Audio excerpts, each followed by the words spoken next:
Welcome back to All This Math. This is Professor Parker. And on this lesson, we're going to talk about factorials. Factorials. Let me spell that on the board, because that's an important math vocabulary term. We should familiarize ourselves with math vocabulary terms. So you write the word factor, and then there's an I-A-L at the end. Factorial. Factorial. All right.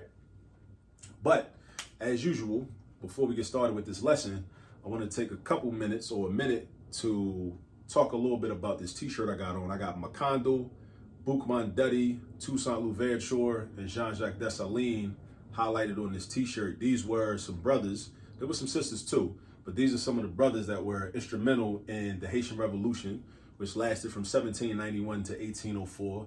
And it's very important in terms of our history as people of African descent. And it's even more important in terms of, teaching our history and teaching it to young people, because this is an example of when we won. Because a lot of times you go to school, you learn about Black history, and you learn about all the losses. You learn about the lynchings, you learn about enslavement, you learn about those types of things. But at the same time, there were some wins. We were always fighting back. We never didn't fight back, right? And the Haitian Revolution is a great example, a shining example of when our people fought back and were able to defeat the British Army, the French Army, the Spanish Army, and if I'm not mistaken, some U.S. military forces that went down there too and got their behind whooped as well by these brothers and a lot of other people. And it lasted from 1791 to 1804, so that's 13 years. See, math is connected to the history, right? That's systematics. So if you're not that familiar with the Haitian Revolution, go look into the Haitian Revolution. There have been multiple books that have been written about it throughout history, and go check that out, learn more about it. All right. Now, factorial. What does factorial mean? Well, first off, this exclamation mark.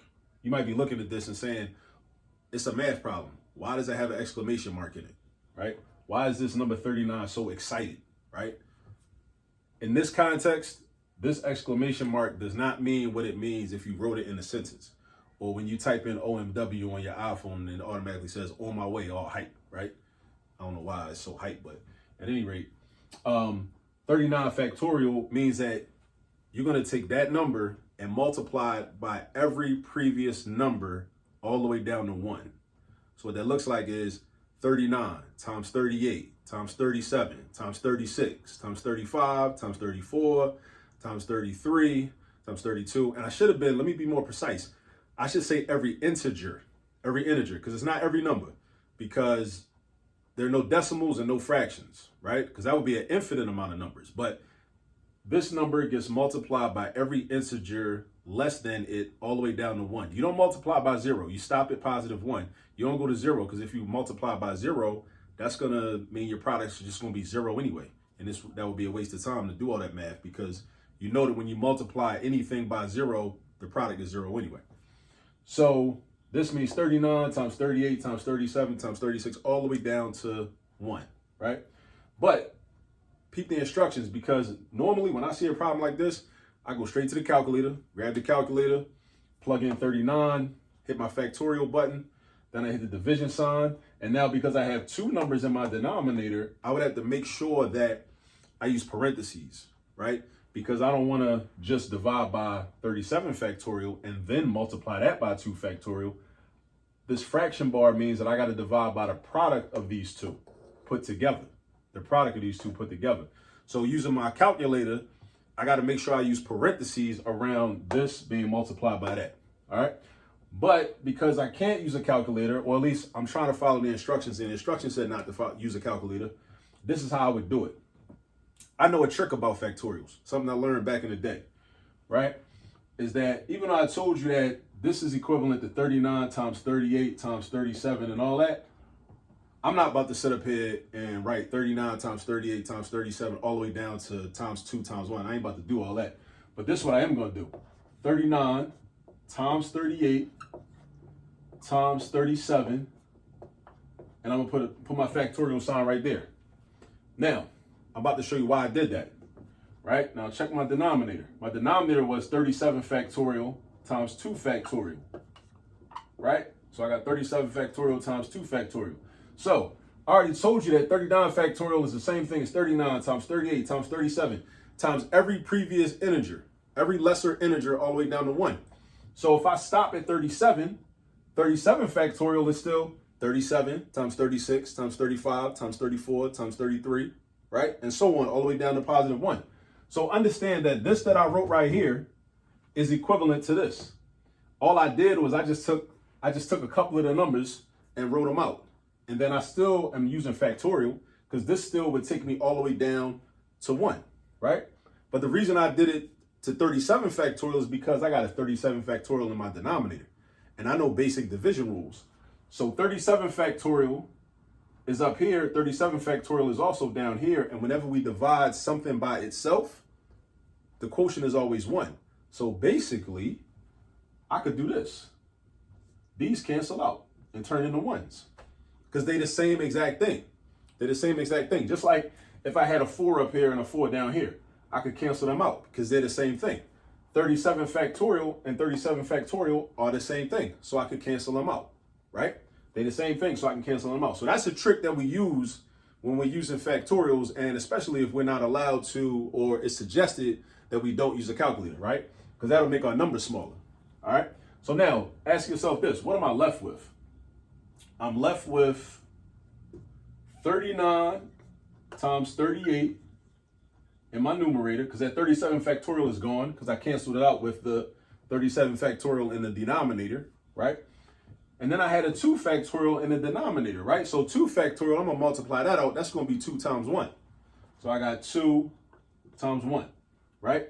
Now, because I'm using I'm not using a calculator, I should say. I'm not using a calculator. I'm looking for something else that I can simplify.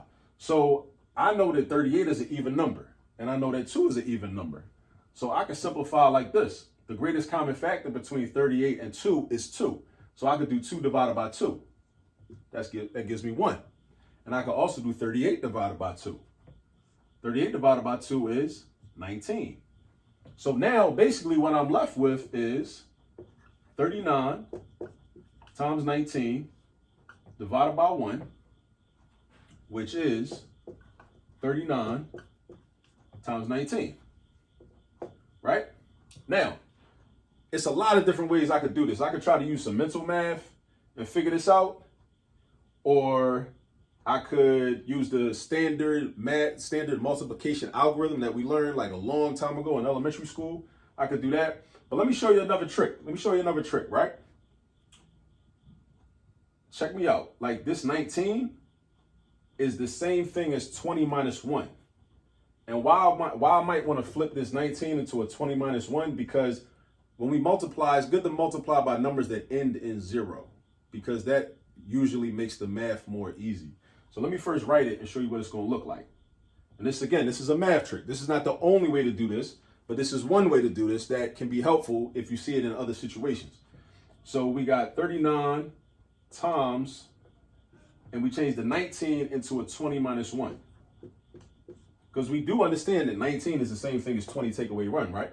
Because if you had a $20 bill and you spent $1, you should get $19 and change, right? So 19 is the same thing as 20 minus 1. The 39 doesn't change though. So what we're going to do now is use something called the distributive property. And this is something we could do mentally, right? 39 times 20. How would I do 39 times 20? I'm going to show you. This is how I do 39 times 20 in my head off the top. Because it ends in 0, I can drop the 0 temporarily, or at least not worry about the 0 temporarily. I can think of 39 times 2, and I can say, okay, well, what's 39 times 2? Basically, if I'm doubling 39, if I had $39, right, and I multiply it by 2 and I double my $39, how much money do I have? 39 times 2 is going to be 78, because 30 times 2 is 60, and 9 times 2 is 18. Again, 30 times 2 is 60, and 9 times 2 is 18. 60 plus 18 is 78, right? So the 39 times 2 will be 78. So that means that 39 times 20 is 780, because you got to reattach that 0, because I dropped the 0 temporarily just to make the math easier. But now I got to put the 0 back on after I do the math. So now I got 780. But now, because it's the distributive property and there's a minus 1 in here too, I got to also do 39 times 1. And 39 times 1 is just 39, because whenever you multiply any number by itself, it's just that number. So 78 take away 39, and then this is going to give us our final answer. 780. 780 take away 39. I would do 780 mentally. That's how I look at it. 780 take away 30 is going to give me 750. And then 750 take away 9 is going to give me 741. Just think about it like money. You had $780 and you spent $39, right? Just think about like your checking account. If you had a $780 balance and then you had a $39 monthly bill, I don't know what the bill might be for, but for whatever, you should be left with $741 in your account. So that is our final answer. And that's equivalent to 39 times 19. 39 times 19 is 741, right? I mean, if you want to go old school with it, you can use the standard multiplication algorithm. I'll do that real quick. 39 times 19, 9 times 9 is 81. Write the 1, carry the 8. 9 times 3 is 27. 27 plus 8 is 35, right? For the second row, I draw this little box to remind me not to write a number in this space. 1 times 9 is 9. Put that right there. 1 times 3 is 3. Put that right there. Put your plus signs. Start doing your addition from the right. 1 plus nothing is 1. 5 plus 9 is 14. Write the 4, carry the 1. 1 plus 3 is 4. 4 plus 3 is 7. So doing it this way, old school, standard multiplication algorithm, I still get 741 either way. But this is a good example of how we can simplify an expression with factorials in it. Remember, when you see the exclamation mark, right, the height number, you can call it a height number. If you see the height number, just know that you got to multiply that number by every previous integer. And an integer is just a number that don't have no decimals and no fractions in it. So 2.6 is not an integer. 1.5 is not an integer. 3/4 is not an integer. All the numbers that you count with are integers. 0 is an integer also. And the negative numbers, the negative opposites of the positive numbers are integers too. But when we deal with factorial, we multiply all the way down to +1. We don't go past +1. You stop at +1. So this means 39 times 38 times 37 and so on, all the way down to times 3 times 2 times 1, and you stop right there. All right. So just know this trick, this factorial trick. We can go from 39 times 38 times 37. We can stop right there because I got a 37 factorial in my denominator. And I could cancel these out, right? But I want to make sure you understand why 39 times 38 times 37 factorial is the same thing as 39 factorial, right? It's because if I expanded 37 factorial, I would still multiply by every previous integer all the way down to +1, right? So that's why it's equivalent. But I rewrote it like this for the specific purpose, because it's a math trick, right? That I'm teaching you by doing this video, right? So I cancel out this 37 factorial with this one to make my math easier and to clear out some of the numbers, all right? And then what happened was I had 39 times 38, and then I had a 2 factorial in the denominator. Remember, in the 2 factorial is just 2 times 1, right? And then I just be trying to simplify. I simplify whatever I can. I see an even number up top. I see that 2 down the bottom. Cool. I'm going to just simplify those. So 38 divided by 2 is 19. 2 divided by 2 is 1. And I'm left with 39 times 19. And if I had did it a different way, if I had not simplified this way, I could have just did 39 times 38, right? I could have used the same method I used down here, 39 times 38, and then divided that product by 2. And I still would have got 741. And that's the thing I love about math, is that, like, it's always multiple ways. It's always going to be multiple ways to get to an answer, right? It's never just one way to get it, right? It's always going to be multiple ways. So as long as your method is mathematically sound and it follows mathematical rules and you're accurate, then you can use whatever method you're most comfortable with. You know what I mean? Unless your teacher specifically asks you to use a certain method, then you got to demonstrate that you know that method and can use that. All right. So I showed you how to do it. Now for you, I definitely recommend go get some practice, go do a bunch more of these problems, and I'll catch you on the next video. Peace.